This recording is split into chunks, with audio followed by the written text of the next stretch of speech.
दूसरी चीज जो गलती हम करते हैं वो ये कि हम बच्चा जब कोई गलती करता है ना, आपके छोटे बेटे बच्चे को मार दिया, अब मोहब्बत में आके आप उसको आंखें दिखाते हैं, जहां तक आपका बस चलता है, अगर मार सकते हैं तो मार भी देते हैं, डांट सकते हैं तो डांट भी देते हैं। जिन फैमिलीज में ये भी अलाउ नहीं है कि नहीं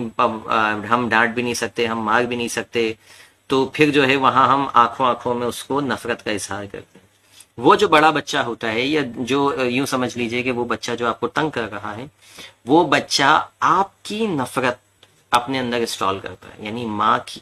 नानी ये सॉरी चाची की, फुप्पो की नफरत आप अपने अंदर समाता है। अब चूंकि वो आप पे तो नहीं निकाल सकता, आप बड़ी हैं, आप जो है वो ताकतवर हैं, तो फिर वो ये देखता है कि आप जिससे मोहब्बत करती हैं वो उसको जाके उस अपना जो ग्रजेस है वो निकाल रहा होता है, यानी आपके छोटे बच्चों को वो मार रहा होता है। अल्टीमेटली वो गुस्सा आप ही की तरफ से, ये एक साइकिल बनता है। आपने उसको आंखें दिखाई, उसने जो है वो गुस्सा